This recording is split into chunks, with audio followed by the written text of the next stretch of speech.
ਹਰਨ ਤਕਰੀਬਨ ਘੰਟੇ ਦੇ ਵਿੱਚ 90 ਕਿਲੋਮੀਟਰ ਸਫ਼ਰ ਕਰਦਾ ਵੇ ਤੇ ਸ਼ੇਰ ਜਿਹੜਾ ਤਕਰੀਬਨ 50-55 ਕਿਲੋਮੀਟਰ ਘੰਟੇ ਸਫ਼ਰ ਕਰਦਾ ਤੇ ਤੁਸੀਂ ਵੇਖਿਓ ਹੋਣਾ ਹਰ ਜਗ੍ਹਾ ਤੇ ਤਕਰੀਬਨ ਹਰਨ ਜਿਹੜਾ ਵੇ ਇਹ ਸ਼ੇਰ ਦਾ ਸ਼ਿਕਾਰ ਬਣ ਜਾਂਦਾ ਕਿਉਂਕਿ ਹਰਨ ਨੂੰ ਆਪਣੇ ਆਪ ਤੇ ਇਤਮਾਦ ਨਹੀਂ। ਉਹ ਆਪਣੇ ਆਪ ਤੇ ਇੰਨਾ ਬਲੀਵ ਹੀ ਨਹੀਂ ਕਰਦਾ ਕਿ ਮੇਰੀ ਇਹਦੇ ਨਾਲ ਦੌੜ ਜ਼ਿਆਦਾ ਮੈਂ ਨੱਸ ਸਕਣਾ। ਉਹ ਆਪਣੀ ਕਮਜ਼ੋਰੀ ਦੀ ਵਜ੍ਹਾ ਤੋਂ ਥੋੜਾ ਜਿਹਾ ਨੱਸ ਕੇ ਤੇ ਪਿੱਛੇ ਪਰਤ ਕੇ ਵਹਿੰਦਾ ਵੇ। ਜਿਸ ਤਰ੍ਹਾਂ ਸ਼ੇਰ ਦੀ ਤਾਕਤ ਜਿਹੜੀ ਨਾ ਉਹਦੇ ਪੰਜਿਆਂ ਦੇ ਵਿੱਚ ਉਹਨੂੰ ਯਕੀਨ ਹੈ ਕਿ ਮੇਰੇ ਪੰਜਿਆਂ ਦੀ ਤਾਕਤ ਹੈ, ਜਦੋਂ ਵੀ ਮੇਰਾ ਹਰਨ ਤੇ ਪੰਜਾ ਪੈ ਗਿਆ ਨਾ ਇਹ ਹਰਨ ਨੱਸ ਨਹੀਂ ਸਕੇਗਾ। ਇਸੇ ਤਰ੍ਹਾਂ ਅਗਰ ਹਰਨ ਆਪਣੇ ਆਪ ਤੇ ਯਕੀਨ ਕਰ ਲਵੇ ਨਾ ਕਿ ਮੇਰੀ ਸਪੀਡ ਇੰਨੀ ਹੈ ਕਿ ਮੈਨੂੰ ਸ਼ੇਰ ਕਦੀ ਵੀ ਨਹੀਂ ਫੜ ਸਕਦਾ ਤੇ ਕਦੀ ਵੀ ਸ਼ੇਰ ਦਾ ਸ਼ਿਕਾਰ ਹਰਨ ਨਾ ਹੋਵੇ, ਕਿ ਉਹਦੇ ਵਿੱਚ ਖੁਦ ਇਤਮਾਦੀ ਕੋਈ ਨਹੀਂ, ਕਮਜ਼ੋਰੀ ਪਿੱਛਾ ਮੋੜ ਕੇ ਵਹਿੰਦਾ।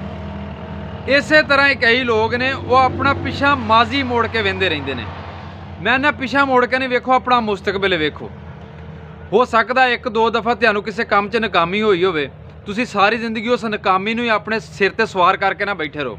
ਅਗਾਂਹ ਵਧੋ, ਕਾਮਯਾਬੀ ਤੁਹਾਨੂੰ ਜ਼ਰੂਰ ਮਿਲੇਗੀ। ਤੁਸੀਂ ਮਿਹਨਤ ਤੇ ਕਰੋ, ਆਪਣੇ ਆਪ ਤੇ ਬਲੀਵ ਕਰੋ। ਸ਼ੇਰ ਦੀ ਤਰ੍ਹਾਂ ਤੁਹਾਨੂੰ ਯਕੀਨ ਹੋਣਾ ਚਾਹੀਦਾ ਕਿ ਭਾਵੇਂ ਸਾਡੀ ਸਪੀਡ ਘੱਟ ਹੈ ਲੇਕਿਨ ਸਾਡੇ ਵਿੱਚ ਤਾਕਤ ਹੈ।